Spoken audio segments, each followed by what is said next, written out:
O'zingizga sezildimi? O'ng tarafingiz yaxshi bo'lgani? O'ng tarafi zo'r bo'lgan, idealni. Assalomu alaykum aziz obunachilar. Bemorimiz 96-yili Qozog'iston fuqarosi.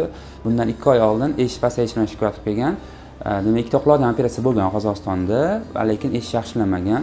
Parda lekin butun turibdi, lekin eshik past bo'lgan.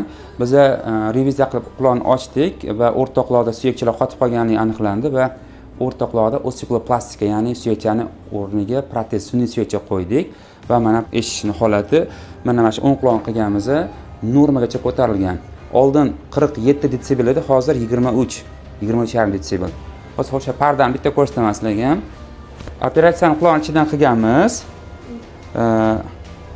Bu yerda parda butun bo'lgan, biz faqat protez qo'yganmiz. Mana o'sha protezni joyi ko'rishingiz mumkin. Mana bu yerda protez qo'yib, eshitish yaxshilanganmiz va hozir eshitish normagacha ko'tarilgan o'ng tarafi. Ikkalasi ham mana holatda edi, ya'ni katta koridori bor edi. Mana ko'rib turibsizlar, tepa ko'tarilib, ideal holatda turibdi. Inshaalloh 2 oy, 3 oydan keyin endi chap quloqni qidiramiz. Eshitish yaxshilandimi? Ancha hozir o'ng quloqingiz yaxshi, chapga qaraganda. Yaxshi. Endi chapni qilamiz, xo'pmi? Keyin 3 oydan keyin, xo'p? Bo'ldi, yaxshi, zo'r.